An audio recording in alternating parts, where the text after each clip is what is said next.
Nou, ek wil nou vanaand 'n bietjie gesels oor die vraag, het dit al ooit met jou gebeur? Seker 'n dom vraag om te vra, het dit al ooit met jou gebeur, maar het jy al beleef dat jy lank wag vir iets? Jy wag en jy vra en jy verneder jouself voor jou Skepper. Maar dis net asof daar nie iets gebeur nie. Dit voel vir jou as mens, weet jy, stort jou hart en jou siel uit voor jou Skepper. Jy doen wat reg is, jy doen wat jy van jou kant af kan doen, maar as dit asof hierdie een ding waarvoor jy wag, omdat jy so lank oor bid, net nie wil realiseer nie. Nou, ek wil vandag vir jou kom sê, jy is nie die enigste een nie. Dis ook nie die eerste keer wat dit gebeur in die geskiedenis van die mensdom nie.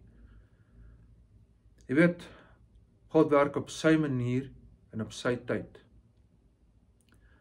En alles wat gebeur is onderhewig aan sy wil.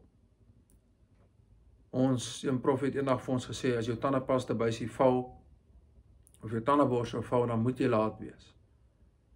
As jy verdwaal, dan sal 'n rede voor hoekom jy verdwaal het. Want alles is in die hande van die Here. Soos jy werk toe ry byvoorbeeld en jy verdwaal, dan is daar 'n rede voor. Ons weet nie presies wat die rede is nie. Maar die Here weet, en dit mag dalk wees dat daar op die pad wat jy werk toe ry, probleme is wat jy dan nou mis omdat jy verdwaal het. Argumentsonthaalwe. Maar kom ons gaan kyk bietjie na die Bybel. Ons kyk na 3 groot figure in die Bybel wat ook moes wag, en dan vra ons weer vir mekaar, maar wag ons werklik so lank? Abraham was 75 jaar oud toe hy hoor Isak gaan gebore word. Hoe lang dink julle het hy gewag voor Isak gebore is? 25 jaar. Eers toe hy 100 is. Na hy Ismael verwek het, na hy sy eie planne probeer maak het, na hy vir die Here gesê het, ag, as Ismael tog in die aangesig mag bly lewe, met ander woorde, mag Ismael maar die een wees met wie die Here die verbond aangaan, toe sê die Here, nee, dis met Isak wat ek by verbond sal aangaan. 25 jaar se wag. Op 100 jaar oud, toe kom Isak. Nou, Abraham was nie die enigste nie. Josef word deur sy eie broers verkoop aan Egipte. En sekerlik moes hy gehoop het op herstel, want hy sy vader verseker baie gemis.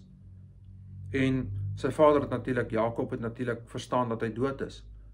22 jaar later kom sy broers koring koop in Egipte en herenig Jakob sy huis weer.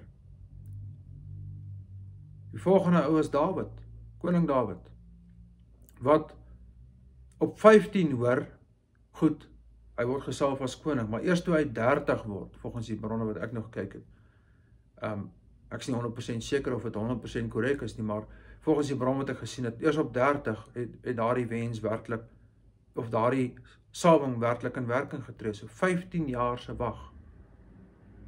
So nou moet ons weer vir mekaar vra, wag ons werklik so lank?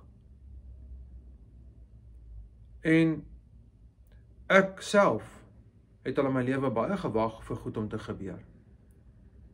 Maar die Here het elke liewe keer dit op sy tyd, op sy manier gedoen. En ek wil vandag vir jou dink om sê wat 'n dominee eendag gesê het, wat die reine waarheid is. Hy het gesê, God is nooit laat nie, hy is nooit vroeg nie, hy is altyd betyds. Hoor mooi, God is nooit laat nie, hy is nooit vroeg nie, hy is altyd betyds. So as jy nog nie dit ontvang het waarvoor jy gebid het nie, dis nog nie die tyd nie. Romeine 8, vers 24, stel Paulus dit so, hy sê,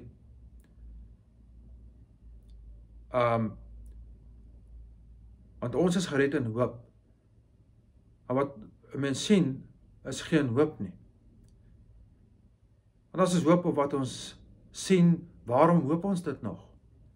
Maar as ons hoop op wat ons nie sien nie, dan wag ons daarop met volharding. Hoor nou daar. Iets wat gesien word is geen hoop nie, want ek meen, jy sien dit voor jou, jy hoef nie te hoop op nie, jy sien dit.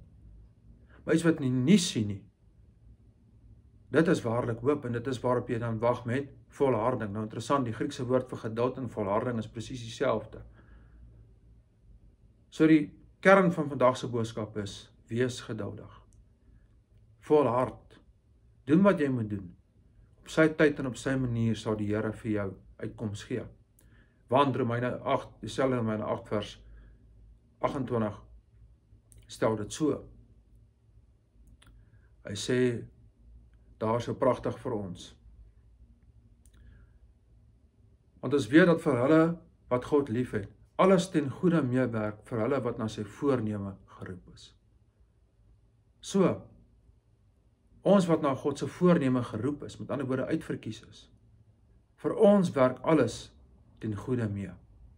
En daarom ook die lang wag is deel van God se ten goeie meewerking in jou lewe.